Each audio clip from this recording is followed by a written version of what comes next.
ବାକ୍ୟ ନିମନ୍ତେ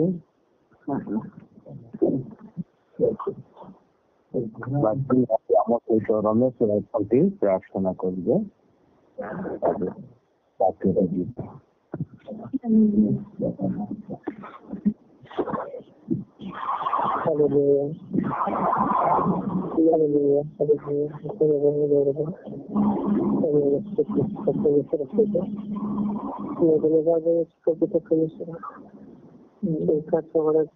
ମାନଙ୍କୁ ଦେଖା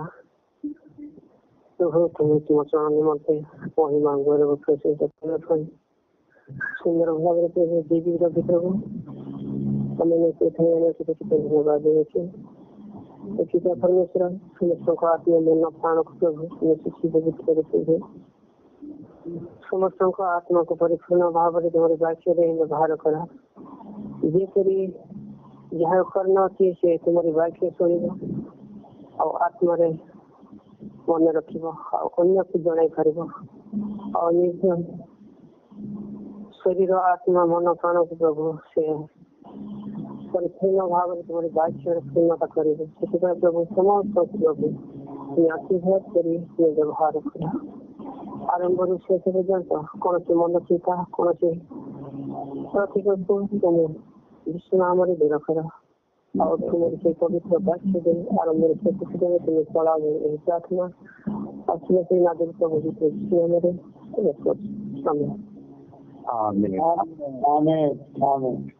ଧନ୍ୟବାଦ। ପ୍ରବାସୀ କରନ୍ତୁ ପ୍ରାର୍ଥନା ଯିବା। ଯୋଉମାନେ ଲିଖିତ ସମସ୍ୟା ଆମେ 2 ଅଧ୍ୟାୟକୁ ଯିବା।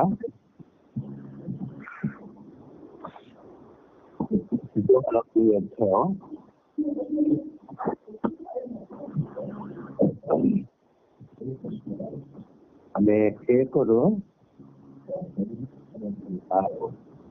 8 ପଦ ପର୍ଯ୍ୟନ୍ତ ଯିବା।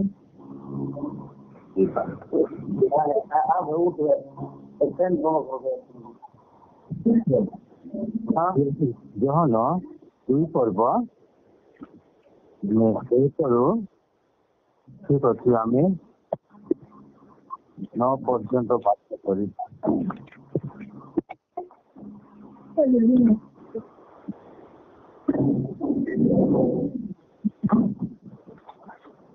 ଜହନ କେତେ ଆଜ୍ଞା?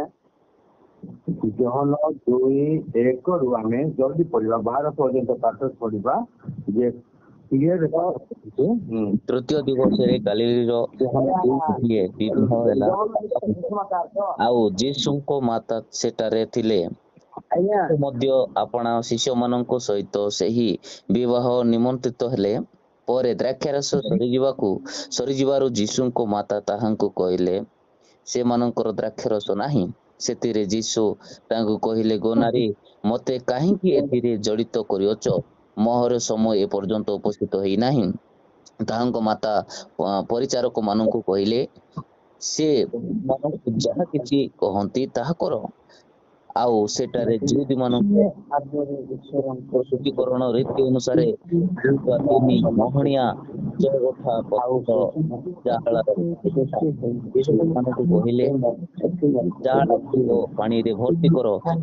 ସେମାନେ ଫାନ୍ଦ ପର୍ଯ୍ୟନ୍ତ ଆଉ ସେମାନଙ୍କୁ କହିଲେ, ଏବେ କାଢି ନେଇ ଭୋଜନ ଅଧିକଙ୍କ ନିକଟକୁ ଘେନି ଯାଅ। ସେଥିରେ ସେମାନେ ଘେନି ଗଲେ।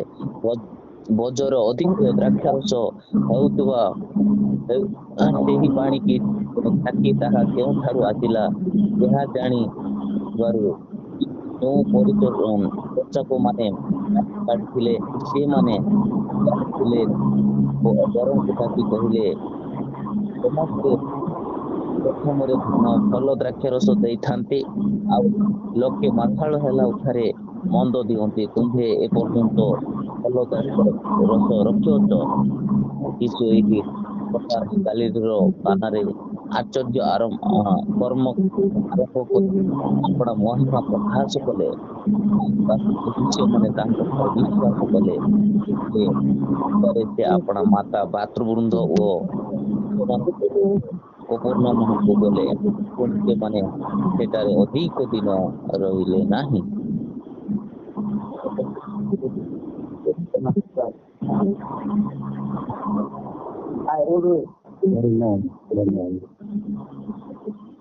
ଆମେ ସିଧାସଳଖ ଆମେ ବାକ୍ୟ ନିକଟକୁ ଯିବା।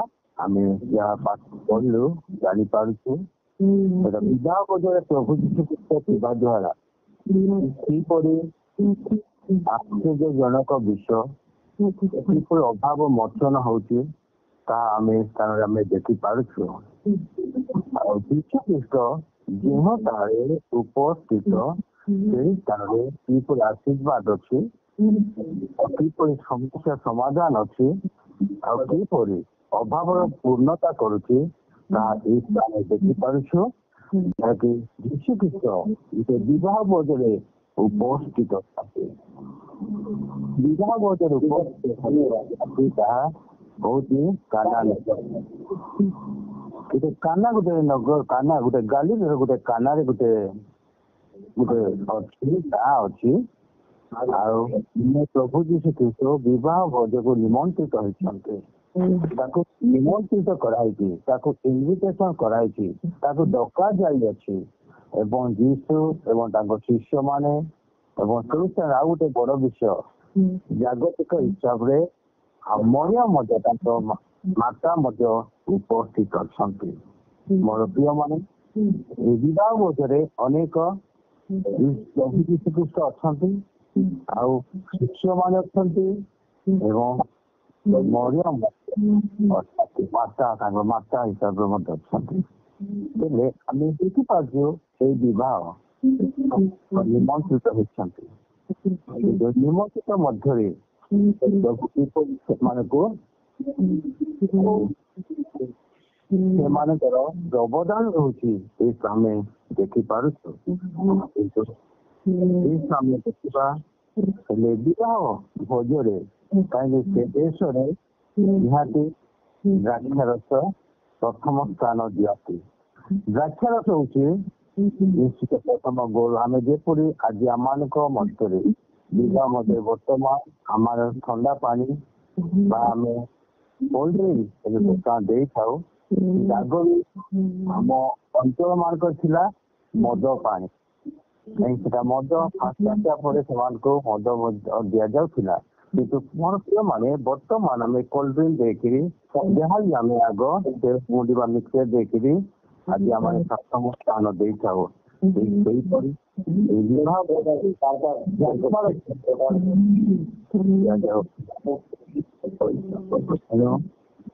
ଆପଣ ମାନେ ଦୟାକରି ଶୁଣନ୍ତୁ, ପରେ ଆପଣ ମାନେ ବାକ୍ୟ ପଢିବେ, ଆଉ ବାକ୍ୟ ଶୁଣିଲେ ହିଁ ବୁଝିପାରିବେ, ନ ଶୁଣିଲେ ବୁଝିପାରିବେ ନାହିଁ। এই স্থানে তিনিটা বিষয় গুরুত্বপূর্ণ যে এই স্থাନରେ প্রভু যীশু ଖ୍ରୀଷ୍ଟ ଆଜି ବି ଆମମାନଙ୍କୁ ସେଇ କଥା କହୁଛନ୍ତି। ସେଇଦିନ ପ୍ରଭୁ କଣ କଣ କହିଲେ, ସେ ବିବାହ ବୋଝରେ କଣ ସେମାନେ ଗ୍ରହଣ କରିବା ଦ୍ୱାରା ଅଭାବ ମୋଚନ ହଉଛି, ସମସ୍ୟାର ସମାଧାନ ହଉଛି ଏବଂ ଅନେକ ଲୋକ ପରିତୃପ୍ତ ହେଉଛନ୍ତି। ସେ ବିଷୟରେ ମୁଁ କହିବି। ଏଟା କାହାଣୀ ମୁଁ କହିବାକୁ ଯାଉନି। ମୋର ବଡ ପ୍ରିୟମାନେ ଆସନ୍ତୁ ଆମେ କାର୍ଯ୍ୟରେ ଶୁଣିବା। ଆପଣ ଚାହିଁଲେ ଟିଭି ମଧ୍ୟ ରଖିପାରିବେ। କିନ୍ତୁ এই ବିବାହ ଯୋଉ କାନା ନଗରରେ କାନାରେ ହେଇଅଛି ଗାଲିଲି ପାଖରେ, ଏବଂ ସେହି ସ୍ଥାନରେ ମରିୟମ ତାଙ୍କ ମାତା ଯୀଶୁଙ୍କ ମାତା ଏବଂ ସେହି ସ୍ଥାନରେ ଯୀଶୁ ଖ୍ରୀଷ୍ଟ ତାଙ୍କ ସହିତ ଶିଷ୍ୟମାନେ ସମସ୍ତେ ନିମନ୍ତ୍ରିତ ଅଛି। ସେ ବିବାହ ଭୋଜରେ ସମସ୍ତ ଦ୍ରାକ୍ଷାରସ ମାନେ ଦେଉ ଦେଉ ବାଣ୍ଟୁ ବାଣ୍ଟୁ କାରଣ ସରିଯାଉଛି। ମୋର ଦୁଃଖର ବିଷୟ ଏବେ ଅଧା ବି ହେଇନି, ସରିଯାଉଛି। ତାମାନେ ଆମେ ଦେଖିପାରୁଛୁ ସେ ପରିବାର ନିଶ୍ଚିତ ଏଭେଲେବଲ ପରିବାର ଦେବା ସପ୍ଲାଇ ଏଭେଲେବଲ ପରିବାର ନଥିଲା। ଗୋଟେ ମଧ୍ୟସ୍ଥ ପରିବାର ଥାଏ, ଟିକେ ଗରିବ ପରିବାର ଥାଏ। ତଥାପି ଯେତେବେଳେ ସରିଯାଉଛି ତାହା ନିଶ୍ଚିତ ସେ ପରିବାର ମାଲିକ ନିରାଶ ଅଛନ୍ତି। ତେଣୁ ଯେତେବେଳେ ତାଙ୍କର ମାତା ନିଶ୍ଚିତ ବିବାହ ଭୋଜରେ ଏକ୍ସାଇଟେଡ ଅଛି, ସେ ପରିବାର ସହିତ ଅତି ଘନିଷ୍ଠ ସୁସମ୍ପର୍କ ଅଛି ଏବଂ ତଦାରଖ କରୁଛି ମରିୟମ କଣ ଅଛି କଣ ନାହିଁ, କାହିଁ କେମିତି ଚାଲିଛି। ସେଇ ମରିୟମ ଶୁଣିପାରୁଛି, ଦେଖିପାରୁଛି ଯେ ସମସ୍ତ ଦ୍ରାକ୍ଷାରସ ଅଲରେଡି ସରିଯାଇଛି। ଅନେକ ଦିଆଯାଉ ଯାଉ ସେଇ ସମୟରେ ସରିଯାଉଛି। ତାପରେ ସାଙ୍ଗେ ସାଙ୍ଗେ ଯୀଶୁଙ୍କ ନିକଟକୁ ଆସୁଛି। ଯୀଶୁଙ୍କ ନିକଟକୁ ଆସୁଛି ଆମେ ଦେଖିପାରୁଛୁ ଏଇଟା ଅତି ଗୁରୁତ୍ୱପୂର୍ଣ୍ଣ ବିଷୟ। ଯୀଶୁଙ୍କ ନିକଟକୁ ଆସୁଛି ଆଉ ଦେଖନ୍ତୁ ଆମେ 3 ପଦ ଟିକେ ଦେଖନ୍ତୁ। ପରେ ଦ୍ରାକ୍ଷାରସ ସରିଯିବାରୁ ଯୀଶୁଙ୍କ ମାତା ତାହାଙ୍କୁ କହିଲେ ସେମାନଙ୍କର ଦ୍ରାକ୍ଷାରସ ନାହିଁ। ଯେତେବେଳେ ଦ୍ରାକ୍ଷାରସ ସରିଯାଇଛି ସେ ଯୀଶୁଙ୍କ ନିକଟକୁ ଆସି ମାତା ମରିୟମ ଯୀଶୁଙ୍କୁ ଏ କଥା କହୁଛି। କଣ କହୁଛି ଆମେ ଦେଖିପାରୁଛୁ ତାହାଙ୍କୁ କହିଲେ ସେମାନଙ୍କର ଦ୍ରାକ୍ଷାରସ ନାହିଁ। ତାମାନେ ଦେଉ ଦେଉ ବାଣ୍ଟୁ ବାଣ୍ଟୁ ସେଟା ଅଲରେଡି ସରିଯାଇଛି। ବହୁତ ଦୁଃଖର ବିଷୟ। ସେଟା ଅଶାନ୍ତି ହେଇପାରେ କାରଣ ଆମକୁ ଦେଲେନି ଆଉ ଅନ୍ୟମାନଙ୍କୁ ଦେଲେ ଆମମାନଙ୍କୁ ତୁଚ୍ଛ ଜ୍ଞାନ କଲେ ଏହା ବି ହେଇପାରେ। କିନ୍ତୁ ମୋର ପ୍ରିୟ ଏହି ସମୟରେ କିପରି ସମାଧାନ ହଉଛି ଆମେ କାରଣ ଆମେ ଦେଖିପାରୁଛୁ। କିନ୍ତୁ ମୋର ପ୍ରିୟମାନେ ଆମେ ଦେଖିପାରୁଛୁ ଆଉ ଏ କଥା ତ କହିଲେ ତାପରେ ଆଉ ଗୋଟେ ମରିୟମ ଶିଷ୍ୟମାନଙ୍କୁ କହୁଛନ୍ତି ଦେଖନ୍ତୁ ତାହାଙ୍କ ମାତା 5 ପଦ ତାହାଙ୍କ ମାତା ପରିଚାରକ ମାନଙ୍କୁ କହିଲେ ସେ ତୁମମାନଙ୍କୁ ଯାହା କିଛି କହନ୍ତି ତାହା କର। ପ୍ରଥମେ ଯୀଶୁଙ୍କ ପାଖକୁ ଯାଇ କହୁଛନ୍ତି ସେମାନଙ୍କର ଦ୍ରାକ୍ଷାରସ ସରିଯାଇଛି। ଆଉ ସେ ପରିଚାରକ ମାନଙ୍କୁ ଯିଏ ଦିଆ ନିଆ କରନ୍ତି ସେଇ ଲୋକମାନଙ୍କୁ ମଧ୍ୟ ମରିୟମ ଯାଇ କହୁଛନ୍ତି ଦେଖ ଆଉ ସେମାନଙ୍କ ଯୀଶୁ ଯାହା କହନ୍ତି କାହା କହିବେ ତାହା ତମାନେ ଆଉ ସେ ଯାହା କିଛି କହିବ ତାହା କର। ହାଲେଲୁୟା। ମହାନ ଏଇ ସ୍ଥାନ 2ଟା ଗୁରୁତ୍ୱପୂର୍ଣ୍ଣ ବିଷୟ ଅଛି। କିନ୍ତୁ ଏଇଟା ମୁଁ ଅନୁଭବ କରେ ମରିୟମଙ୍କର ବେଶୀ ଏକ ଅବଦାନ ଅଛି କାରଣ ସେ ସବୁ ତଦାରଖ କରୁଛି। ସେ ସବୁ ଦେଖିଛି କୋଉ ପରିସ୍ଥିତିରେ ବିବାହ ମଧ୍ୟରେ ତାଙ୍କ ଦାୟିତ୍ୱ ଦିଆହେଇଛି ମୁଁ ମନେ କରେ।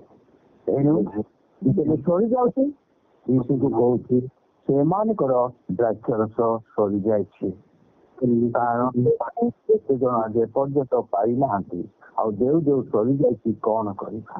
ଯୀଶୁଙ୍କୁ ଏ କଥା କଣ ପରେ ମୁଁ ସେ କଥା କହିବାକୁ ଯାଉନି। ତାପରେ ମାତା ଆଉ ଥରେ ତାର ପରିଚାରକ ମାନଙ୍କୁ ଯେଉଁମାନେ ଯାହା ଦିଅନ୍ତି ଦେଇଥିଲେ ସେମାନଙ୍କୁ ମଧ୍ୟ ମାତା ମରିୟମ କଣ କହୁଛନ୍ତି ଏଠି ସୁନ୍ଦର ବାକ୍ୟ 5 ଅଛି ଆଉ ତୁମମାନଙ୍କୁ ଯାହା କିଛି କହନ୍ତି ତାହା କର। ଯୀଶୁ ତୁମମାନଙ୍କୁ ଯାହା କିଛି କହନ୍ତି ବା ସେ ତୁମମାନଙ୍କୁ ଯାହା କିଛି କହନ୍ତି ତାହା ତମେ ଏବେ ଯାକ ସମାଧାନ ହବ। ମୋର ପ୍ରିୟ ମାନେ ଆଜି ଆମେ ଦେଖିପାରୁଛୁ ଅନେକ କଥା କହନ୍ତି ଅନେକ ଆମମାନଙ୍କ ବାକ୍ୟ ଦେଇ କହି ଅଛନ୍ତି। ଯଦି ଆମେ ପ୍ରଭୁ ଯାହା କିଛି ଆମମାନଙ୍କ ଜୀବନରେ କହନ୍ତି ଯାହା କିଛି ଆମେ କରିବା ଏଇ ସ୍ଥାନରେ କଣ ଘଟି ଯାଇଛି ତାହା ଆମମାନଙ୍କ ଜୀବନରେ ମଧ୍ୟ ଅଦ୍ଭୁତ ଘଟିପାରେ। ଆମେ ଯେତେବେଳେ କଥା ନ ମାନିବା ନ ଶୁଣିବା ଆମେ କେମିତି ସମାଧାନ କେବେ ହୋଇପାରିବ ନାହିଁ। ଏଣୁ ଯୀଶୁକୁ ଯେତେବେଳେ ମାତା ଆଉ ଏମାନଙ୍କ ଦ୍ରାକ୍ଷାରସ ସରିଯାଇଛି କହୁ କହୁ ପରିଚାରକ ମାନଙ୍କୁ କହୁଛି ଆଉ ଯାହା କହନ୍ତି ଯାହା କହିବେ ତାହା ତମେ କର। ତେଣୁ ମୋର ପ୍ରିୟ ମାନେ ଆମେ 6 ପଦକୁ ଆମେ ଯିବା ଆଉ ସେଠାରେ ଯୁଦ୍ଧ ମାନଙ୍କର ସୂଚି କଣ କି ସେଠାରେ ଯୁଦ୍ଧ ମାନଙ୍କର ସୂଚି କଳମ ନୀତି ଅନୁସାରେ 2 ବା 3 ମୋହନିଆ 6 ଗୋଟା ପଥର ଯାହା ରଖାଯାଇଥିଲା। କାରଣ ସେମାନଙ୍କ ରୀତିନୀତି ଅନୁସାରେ ସେମାନେ ସୂଚି ପବିତ୍ର ରୀତିନୀତି ଅନୁସାରେ ସେମାନଙ୍କ 3 ମୋହନିଆ 6 ଗୋଟା କଣ ଥିଲା ଆମେ କହିବା ହାଣ୍ଡି ଥିଲା। ହାଣ୍ଡି ଗୁଡାକ ଥିଲା ବା ଜାହାଲା ଥିଲା। ଆମେ ମୋର ପ୍ରିୟ ମାନେ 6 ଗୋଟା ପଥର ଜାହାଲା ରଖାଯାଇଥିଲା। କାରଣ ସେଥିରୁ ସେମାନେ ଦ୍ରାକ୍ଷାରସ ଆଣି ସେମାନେ ସେଥିରୁ କାଢି ଦେଇଥାନ୍ତି। କିନ୍ତୁ ସବୁ କିଛି ସରିଯାଇଛି। ଦେଇଥିବା ସମୟରେ ମଧ୍ୟସ୍ଥ ଟାଇମରେ ସରିଯାଉଛି। ପ୍ରାୟ ଅଧା ଲୋକମାନେ ପାଇନାହାନ୍ତି। ବଡ ଦୁଃଖର ବିଷୟ ମୋର ପ୍ରିୟ ମାନେ ଯଦି ସରିଯାଇଛି ସେଇ ସ୍ଥାନରେ କାହା ଉପରେ ନିର୍ଭର କରାଯାଇଛି ସବୁ ଯୀଶୁଙ୍କ ଉପରେ ନିର୍ଭର କରାଯାଇଛି। କାହିଁକି ଏଟା ଦାୟିତ୍ୱ ଯୀଶୁକୁ ସେ ଜଣାଇଛି ସେମାନଙ୍କର ଦ୍ରାକ୍ଷ ରସ ସରିଯାଇଛି। ଆଉ ପରିଚାରକ ମାନଙ୍କୁ କହୁଛି ସେ ଯାହା କହନ୍ତି ତାହା କର। ତେବେ ଏହି କାର୍ଯ୍ୟ କେମିତି ହବ? ମୋର ପ୍ରିୟମାନେ, ଏହି ସ୍ଥାନରେ ଦେଖିପାରୁଛୁ ଯେ ଆଉ ଯୀଶୁ କଣ କହନ୍ତି? ଆସନ୍ତା ଆମେ ଦେଖିବା 7 ପଦରେ ଯୀଶୁ ସେମାନଙ୍କୁ କହିଲେ, ଜାହାଲା ଗୁଡ଼ିକ ପାଣିରେ ଭର୍ତ୍ତି କର। ଜାହାଲା ଗୁଡ଼ିକ ପାଣିରେ ଭର୍ତ୍ତି କର। ଯଦି ଏଇ ଜାହାଲାରେ ଦ୍ରାକ୍ଷାରସ ସରିଯାଇଛି, ତମେ ଏଇ ଜାହାଲା ଗୁଡ଼ିକ ବା ଏଇ ହାଣ୍ଡି ଗୁଡାକରେ ପାଣି ଭର୍ତ୍ତି କର। ଯୀଶୁ କାହାକୁ କହନ୍ତି? ସେଇ ପରିଚାରକ ମାନଙ୍କୁ କହନ୍ତି। ହେଲେ ମୋର ପ୍ରିୟମାନେ, ସେମାନେ ଆଶ୍ଚର୍ଯ୍ୟ ହଉଛନ୍ତି, ଆରେ ଦ୍ରାକ୍ଷାରସ ସରିଯାଇଛି, ଏଇ ଜାହାଲା ଗୁଡେ କଣ ପାଣି ଭର୍ତ୍ତି କରିବାକୁ କହନ୍ତି? ତଥାପି ମରିୟମକୁ ସେ ଯାହା କହିବେ ତାହା କରିବେ। ଯାହା କହନ୍ତି ସେମାନେ ତାହା କଲେ। ଭର୍ତ୍ତି କର। ସେଥିରେ ସେମାନେ ସେଇ ସବୁ ଫାଣ୍ଡ ପର୍ଯ୍ୟନ୍ତ ଭର୍ତ୍ତି କଲେ। ସେଥିରେ ସେମାନେ ଫାଣ୍ଡ ପର୍ଯ୍ୟନ୍ତ ଭର୍ତ୍ତି କଲେ। କଣ ଭର୍ତ୍ତି କଲେ? ପାଣି ଭର୍ତ୍ତି କଲେ। ଯାହାକି ଦ୍ରାକ୍ଷାରସ ସରିଯାଇଛି ସେଇ ଜାଗାରେ ପାଣି ଭର୍ତ୍ତି କରାଯାଇଛି। ଆଉ 8 ପଦ ଆମେ ଦେଖିପାରୁଛୁ, ଆଉ ସେ ସେମାନଙ୍କୁ କହିଲେ, ଏବେ କାଢି ନେଇ ଲୋକଙ୍କର ଅଧ୍ୟକ୍ଷଙ୍କ ନିକଟକୁ ଘେନି ଯାଅ। ସେଥିରେ ସେମାନଙ୍କୁ ଘେନି ଗଲେ। ଭର୍ତ୍ତି କର। ତାପରେ ଆଉ ଗୋଟେ କିଛି କଣ କହିଲେ? ପ୍ରଥମ ଭର୍ତ୍ତି କରିବା ପାଇଁ କହିଲେ, ଆଉ ଦ୍ୱିତୀୟରେ ଯୋଉଟା ତମେ ଭର୍ତ୍ତି କଲ ଏଇ 6ଟା ଜାହାଲା ମଧ୍ୟରେ ସେଇ ପାଣି ଏବେ କାଢି ନେଇ, ସେମାନେ କହୁଛନ୍ତି ଏବେ କାଢି ନେଇ ଲୋକଙ୍କ ଅଧ୍ୟକ୍ଷଙ୍କ ନିକଟକୁ ଘେନି ଯାଅ। ଅଧ୍ୟକ୍ଷ ମାନେ ଆସନ୍ତି, ଲୋକର ଅଧ୍ୟକ୍ଷ ଯୋଉମାନେ ପ୍ରେସିଡ ଲୋକମାନେ ଆସନ୍ତି, ଅନେକ ଅଧ୍ୟକ୍ଷ ନିକଟକୁ ତାହା ଘେନି ଯାଅ ମାନେ ନିଅ। ସେଥିରେ ସେମାନେ ଘେନି ଗଲେ। ସେମାନେ 2ଟା ବିଷୟ, ପ୍ରଥମେ ଭର୍ତ୍ତି କର କହିଲେ, ଦ୍ୱିତୀୟ ଘେନି ଯାଅ କହିଲେ। ଆରେ ସେମାନେ ଭାବିଥାନ୍ତି ଯଦି ଆରେ ଏତେ ପାଣି ଭର୍ତ୍ତି କରିବାକୁ ଦେଲେ ଆମେ ଦ୍ରାକ୍ଷାରସ ସରିଯାଇଛି, ଯଦି ଏଇ ପାଣି ଦେବୁ ଆମକୁ ଉଲ୍ଟା ମାଡ଼ ଆସିବ, ଉଲ୍ଟା ଆମକୁ ଗାଳି କରିବେ। ଏହା ଭାବି ନାହାନ୍ତି, କାରଣ ମରିୟମ ଏଠାରେ କହୁଛନ୍ତି ସେମାନେ ସେ ଯାହା କହନ୍ତି ତାହା କର। ମୋର ପ୍ରିୟ ମାନେ କିପରି କାର୍ଯ୍ୟ କରିଛନ୍ତି? ଆଉ ପରିଚାରକ ମାନେ ଯୀଶୁଙ୍କ କଥା ମାନୁଛନ୍ତି। ଯୀଶୁ ଯାହା କହିଲେ ପାଣି ଭର୍ତ୍ତି କର, ଭର୍ତ୍ତି କରୁଛନ୍ତି। ଆଉ କାଢିଲେ ଅଧ୍ୟକ୍ଷ ମାନଙ୍କ ନିକଟକୁ ଘେନି ଯାଅ, ଘେନି ଯାଉଛନ୍ତି। ତାପରେ ଆମେ ଦେଖିପାରୁଛୁ 8 ପଦ, ଆଉ ସେ ସେମାନଙ୍କୁ କହିଲେ ଏବେ କାଢି ନେଇ ଆଉ ଗଜର ଅଧ୍ୟକ୍ଷ ନିକଟକୁ ଘେନି ଯାଅ। ସେଥିରେ ସେମାନେ ଘେନି ଗଲେ। 9 ପଦ ଆମେ ଦେଖିପାରୁଛୁ, ଲୋକର ଅଧ୍ୟକ୍ଷ ଦ୍ରାକ୍ଷାରସ ହୋଇଥିବା ସେଇ ପାଣିଟି ଚାଖି ତାହା କେଉଁଠାରୁ ଆସିଲା ଏହା ଜାଣିନଥିବାରୁ ମୋର ଅଧ୍ୟକ୍ଷ ମାନଙ୍କ ନିକଟକୁ ସେଇ ପାଣି ନିଆଯାଉଛି। ଆଉ କାହିଁ ନିଆଯିବ? ନିଶ୍ଚୟ ଗ୍ଲାସ ମାନଙ୍କରେ ନିଆଯାଉଥିବ। ଗ୍ଲାସ ଯେତେବେଳେ ନିଆଗଲା ଅଧ୍ୟକ୍ଷ ମାନେ ସେଇ ପାଣିକୁ ସେ ଚାଖୁଛନ୍ତି, ମାନେ ପିଇବାକୁ ଲାଗୁଛନ୍ତି। ଏହା ସେମାନେ ଆଶ୍ଚର୍ଯ୍ୟ ହେଉଛନ୍ତି, କାହିଁକି ସେ ଅଧ୍ୟକ୍ଷ ମାନେ ଆଗରୁ ସେ ପାଣି ଟିକେ ପିଇଥିବେ। ତାହାପରେ ଅଧିକ ସେମାନଙ୍କ ବହୁତ ଟେଷ୍ଟ ଲାଗୁଛି, ବହୁତ ଭଲ ଲାଗୁଛି। ଅଧ୍ୟକ୍ଷ ମାନେ କଣ? ଯେଉଁମାନେ ତଦାରଖ ଦେଖନ୍ତି, ଆମେ ଦେଖିବା ପ୍ରଥମେ ସେମାନେ ଚାଖିବେ, ତାପରେ ଅନ୍ୟମାନଙ୍କୁ ଦିଆଯିବ।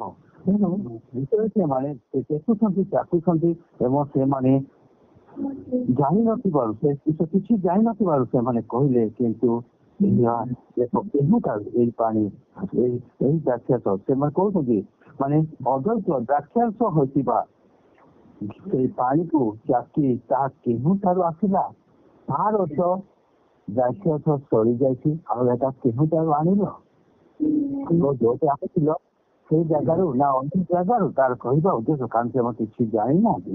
ଏହା ଜାଣିନଥିବାରୁ, କିନ୍ତୁ ଯେଉଁ ପରିଚାରକ ମାନେ ପାଣି କାଢି ଥିଲେ ସେମାନେ ଜାଣିଥିଲେ ବରଙ୍କୁ ଡାକି। ତେଣୁ ମରିୟମ ମାନେ ଏଇ ସ୍ଥାନ ଆମେ 2ଟା ବିଷୟ ଆମେ ଦେଖିପାରୁଛୁ।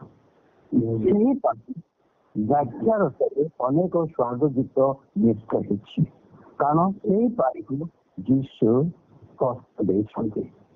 ତେଣୁ କାହିଁକି ଏଟା 3ଟା ବିଷୟ ଆମେ ଦେଖିପାରୁଛୁ। ଏଇ ସ୍ଥାନରେ 3ଟା ବିଷୟ ଗୁରୁତ୍ୱପୂର୍ଣ୍ଣ ବିଷୟ। ପ୍ରଥମେ ଯୀଶୁ କହିଲେ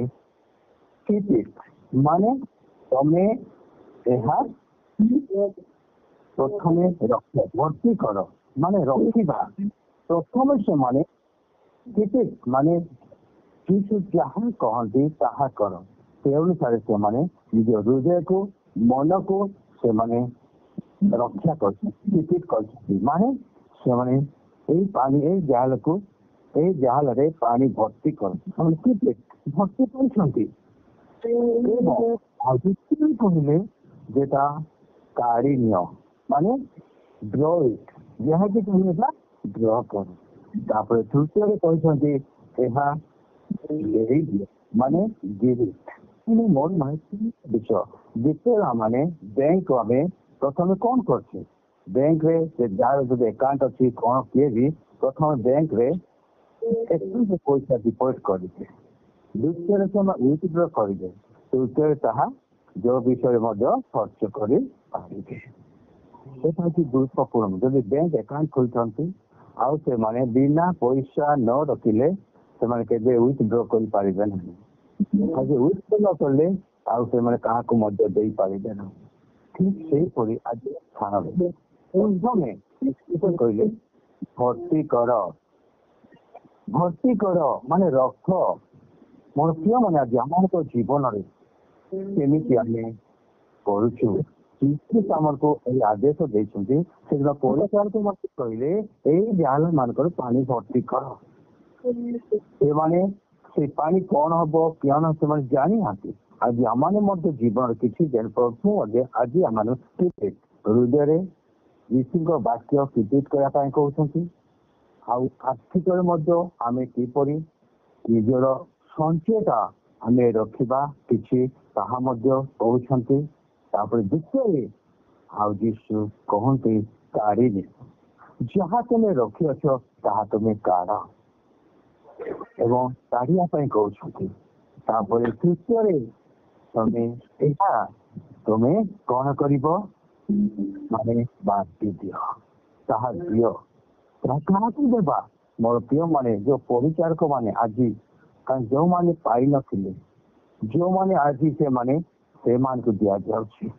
ତେଣୁ ମୋର ପ୍ରିୟ ମାନେ ଆମେ ଯେ ପ୍ରଥମେ ଆମେ ରଖିବା, ଦ୍ୱିତୀୟରେ କାଢିବା, ତୃତୀୟରେ ଆମମାନେ ଦେବା। ଈଶ୍ୱରଙ୍କ ବାକ୍ୟ ମଧ୍ୟ ସେହିପରି ପ୍ରଥମ ବାକ୍ୟ ଆମେ ହୃଦୟରେ ରଖିବା, ଦ୍ୱିତୀୟରେ ସେ ବାକ୍ୟକୁ ଆମମାନେ ସାଇତି ରଖିବା, ତୃତୀୟରେ ଆମମାନେ এই ବାକ୍ୟକୁ ଆମେ ମୁଖରେ ଉଦ୍ଗାର କରିବା। ତାପରେ ଆମେ ଅନ୍ୟମାନଙ୍କୁ ଆମେ କହିବା। ଅନେକ ଚିନ୍ତା ବିଷୟ ଅଛି। ଅର୍ଥ ମଧ୍ୟ ସେମିତି ଆମେ ସଞ୍ଚୟ କରିବା, କିଛି ରଖିବା, ତାପରେ ଆମେ ବାହାର କରିବା, ତାପରେ ଆମେ ଆମକୁ ଦେବା। ମୋର ପ୍ରିୟ ମାନେ ଯେତେବେଳେ ଜଣେ ଚାଷ କରୁଛି, ସେ ଚାଷ ସେ ସବୁ ନ ରଖିକି ସବୁ ଖାଇପାରିବେ, କାରଣ ସେ ଯେତେବେଳେ ପ୍ରଥମେ ରଖିବେ, ପ୍ରଥମେ ସେମାନେ ଖାଇବା ପାଇଁ ସଞ୍ଚୟ କରିବେ, ରଖିବେ, ତାପରେ ବାହାର କରିବେ କେତେ ଦିନ ପରେ, ତାପରେ ତାହା ବ୍ୟବହାର କରିବେ। ପ୍ରଥମେ ବିହନ ରଖୁଛୁ, ସେ ବିହନ ସମୟ ଆସିଲେ ଆମେ ସେଟା ବୁଣିଥାଉ। ଆଉ ସେ ବିହନ ଆମେ ସେ ବିହନ ଯୋଉଟା ବୁଣିଛୁ ତାମାନେ ଆମେ କାଟିଥାଉ। ମୋର ପ୍ରିୟ ମାନେ ଏଇ ସ୍ଥାନରେ ତିନିଟା ବିଷୟ ଅତି ଗୁରୁତ୍ୱପୂର୍ଣ୍ଣ ବିଷୟ। ଏଣୁ ଯୀଶୁ କଣ କହନ୍ତି? ପ୍ରଥମେ ରଖ, ଦ୍ୱିତୀୟରେ ବାହାର କର, ତୃତୀୟରେ ବାଣ୍ଟି ଦିଅ। ଆର୍ଥିକ ଏବଂ ଏହି ବିଷୟ ଦୁଇଟା ବିଷୟ ଏହି ସ୍ଥାନରେ ଆମେ ଦେଖିପାରୁଛୁ।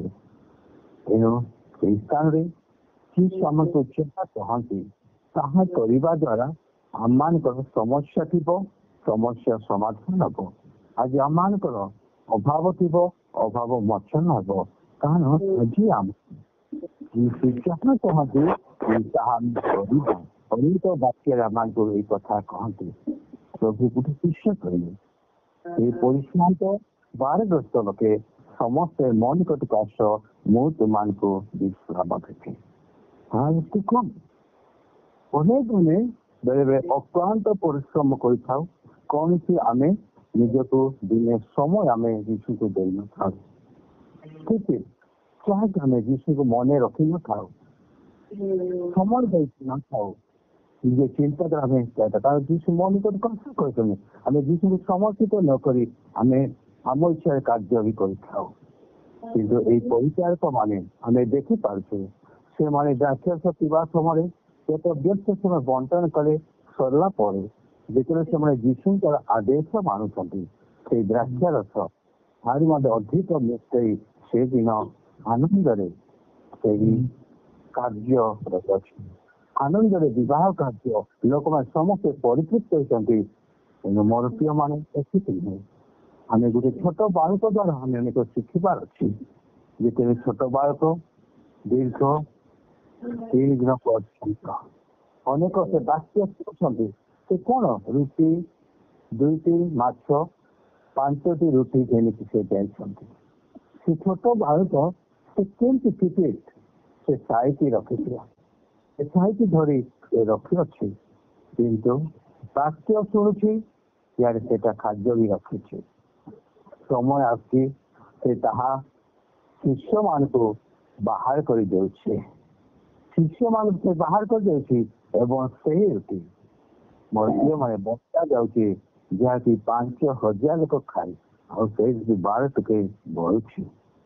ବେଳେ ବେଳେ ଚିନ୍ତା କରିଥାଉ ଏଇ ଅଳ୍ପ ଜ୍ଞାନ କେମିତି ମୁଁ ବାକ୍ୟ ସଞ୍ଚୟ କରି ରଖିବି, ଏଇ ଅଳ୍ପ ଅର୍ଥ ମୁଁ କେମିତି ରଖିବି, ମୁଁ ଏ ଅଳ୍ପ ସଞ୍ଚୟ କେମିତି କରିବି ଆମେ ଭାବିଥାଉ। ତେଣୁ ମୋର ପ୍ରଭୁଙ୍କ ମହିମା ନିମନ୍ତେ ପ୍ରଭୁଙ୍କ ଗୌରବ ନିମନ୍ତେ ଆମେ ଯୀଶୁ ଯାହା କହନ୍ତି ତାହା ଆମେ କରିବା। କାରଣ ସେଦିନ ଆମେ ଦେଖିପାରୁଛୁ ସେଇ ସ୍ଥାନରେ ସେ ବାଳକ ପ୍ରଥମେ ରଖିଥିଲା, ତାପରେ ସେ କାଢିଦେଲା, ତାପରେ ତାହା ବଣ୍ଟନ କରାଲା। 5,000 ଲୋକ ଖାଇଲେ, ଯାହାକି ଆମେ ସେଇ ଯୋହନ 6 ଅଧ୍ୟାୟ ଆମେ ଗୋଟେ 8 ପଦ ପଢିବା। ସେଇ ଯୋହନ 6 ଅଧ୍ୟାୟ 8 ପଦ ସ୍ଥାନରେ ଲେଖାଯାଇଛି। ସେ ଲେଖାଇଛି ସିମୋନ ପିତରଙ୍କ ଭ୍ରାତା ଆନ୍ଦ୍ରିୟ ନାମକ ତାହାଙ୍କ ଶିଷ୍ୟମାନଙ୍କ ମଧ୍ୟରୁ ଜଣେ ତାହାଙ୍କୁ କହିଲେ, ଏଠାରେ ଜଣେ ବାଳକ ଅଛି। ସେଠାରେ ଜଣେ ବାଳକ ଅଛି। ଅନେକ ଲୋକ ଥିଲେ, 5,000 ଲୋକ ଉର୍ଦ୍ଧ୍ୱ ଲୋକ ଥିଲେ, କିନ୍ତୁ ସେଠି ବାଳକର ନାଁ ରହୁଛି। କାହିଁକି ରହୁଛି? କାରଣ ତାହା ପାଖରେ ଜବର 5ଟି ରୁଟି ଓ 2ଟି ଭଜା ମାଛ ଅଛି, କିନ୍ତୁ ଏତେ ଲୋକଙ୍କ ପାଇଁ ତାହା କଣ ହବ? ଦେଖନ୍ତୁ ମୋର ପ୍ରିୟ ମାନେ, ସେ ବାଳକ ଅଛି, ତାହା ପାଖରେ 5ଟି ରୁଟି 2ଟି ମାଛ ଅଛି। ଜବର 5ଟି ରୁଟି 2ଟି ମାଛ ଅଛି, କାହିଁକି ତା ପାଇଁ ସେଟା ବେଶୀ ଜବର। କାହିଁକି ସେ ବାଳକ ସେ 5ଟି ରୁଟି ଖାଇପାରିବ ନାହିଁ, କିନ୍ତୁ ଏଇ ବାଳକକୁ ଯୋଉ ମା ଦେଇଥିଲା ସେ ବି ଧରିବ। କିନ୍ତୁ ସେ କହିଥିବେ ତମେ ବାକ୍ୟ ଶୁଣିବ ଏବଂ ଏଇ ରୁଟି ପରେ ଖାଇବ। ତୁ ଆଗରୁ ଯାଇ ଖାଇବ ନାହିଁ, ଆଗ ବାକ୍ୟ ଶୁଣିବ ତାପରେ ଖାଇବ। ମୋର ପ୍ରିୟ ମାନେ, ପ୍ରଥମ ଖାଇବା ପୂର୍ବରୁ ସେ ବାକ୍ୟ ଶୁଣୁଛି। ଏଣୁ ସେଇ ଖାଦ୍ୟ ତାଙ୍କର ଏତେ ଲୋକଙ୍କୁ ପରିତୃପ୍ତ କରିଛି। ଆଜି ଅନେକ ବେଳେ ବେଳେ ଆମେ ବାକ୍ୟ ପରେ ଖାଇବା, ତାପରେ ଆମେ ପ୍ରାର୍ଥନା କରିବାକୁ ଅନେକ ଲୋକ ଅଛନ୍ତି, କିନ୍ତୁ ଖାଇବା ପୂର୍ବରୁ ଆପଣ ପ୍ରଭୁଙ୍କୁ ଧନ୍ୟବାଦ ଦିଅନ୍ତୁ। ଠିକ ଆପଣ ସାଇତି ରଖନ୍ତୁ ପ୍ରାର୍ଥନା, ପ୍ରଭୁ ମହତ କାର୍ଯ୍ୟ କରିବେ। କିନ୍ତୁ ମୋର ପ୍ରିୟ ମାନେ ଏଇ ସ୍ଥାନରେ କଣ ତାପରେ 11 ପଦ ସେମାନେ ଘେନି ଗଲେ ବୋଲି ଲେଖାଇଛି। ସେଥିରେ ଯୀଶୁ ସେ ରୁଟି ଘେନି ଧନ୍ୟବାଦ ଦେଲେ, କାରଣ ଯୀଶୁଙ୍କ ନିକଟରେ ସେ ରୁଟି ଘେନି ଗଲେ। ତାପରେ ଯେତେବେଳେ ଘେନି କରିଛନ୍ତି ସେ 11 ପଦ ଆମେ ଦେଖିବା, ତାପରେ ସେମାନେ ବାଣ୍ଟି ଦେଲେ ବୋଲି ଲେଖାଇଛି। ଈଶ୍ୱର ଧନ୍ୟବାଦକୁ ଦେଲେ ଏବଂ ଲୋକମାନେ ତାହା ବାଣ୍ଟି ଦେଲେ। ମୋର ପ୍ରିୟ ମାନେ ଏଇ ସ୍ଥାନରେ ମଧ୍ୟ 3ଟା ଜିନିଷ ଅଛି। ସେ ବାଳକ ରୁଟି ଟିକେ ମାନେ ରଖିଥିଲା, ଆଉ ଦେଇଦେଲା, ତାପରେ ବଣ୍ଟିଲା। ମୋର ପ୍ରିୟ ମାନେ ଏଇ ବିଷୟ 3ଟା ବିଷୟ ଆମ ଅନେକ ଶିଖିବାର ଅଛି। ଆଜି ଆମେ ଯଦି ପ୍ରଥମ ପ୍ରଭୁଙ୍କୁ ସ୍ଥାନ ଦେଉଛୁ, ଯାହା ଅଛି ଆମ ପାଖରେ ସାଇତି ରଖିବା, ବାହାର କରିବା ଏବଂ ଆମେ ଗୌରବ ନିମନ୍ତେ ଆମେ ଆଜି ଛୋଟ ବାଳକ 5,000 ଲୋକ ଛୋଟ ବିଷୟ 5 ଦିନ 2ଟି ମାଛ ପ୍ରଭୁଙ୍କ ନିକଟରେ ଯେତେବେଳେ ଯାଇଛି, ତାହା ଅନେକ ଆଶୀର୍ବାଦ କାରଣ। ଆଜି ସେହିପରି ଦ୍ରାକ୍ଷାରସ ମଧ୍ୟ ପ୍ରଭୁଙ୍କୁ ଯୀଶୁଙ୍କ ନିକଟକୁ ଏଇ କଥା ଯାଇଛି, ସେମାନେ କଥା ମାନିଛନ୍ତି, ଏହା ମଧ୍ୟ ଜବର ଦ୍ରାକ୍ଷାରସ ପରିଣତ ହେଉଛି। ଆଜି ଆମମାନଙ୍କ ଅନେକ ଶିଖିବାର ଅଛି। ଆମେ ଯାହା ଅଛି ଆମେ ତାହା କେବେ ଖାଇବା ନାହିଁ, ଯାହା ଅଛି ତାହା ଆବଶ୍ୟକ ଆମେ ପ୍ରଭୁଙ୍କ ନିମନ୍ତେ ଆମେ ଟିକେଟ କରିବା, ଉଇଥଡ୍ର କରିବା, ଆମେ ତାହା ଆମେ ଅନ୍ୟକୁ ଆବଶ୍ୟକ ଦିଗା। ପ୍ରଭୁ ଏଇ ଛୋଟ ବାକ୍ୟରୁ ସମସ୍ତଙ୍କୁ ଆଶୀର୍ବାଦ କରନ୍ତୁ। ସେଇ ବାକ୍ୟ ନିମନ୍ତେ ଆମେ ନିଶ୍ଚିତ ମୁଁ ପ୍ରାର୍ଥନା କରିବାକୁ କହିବି।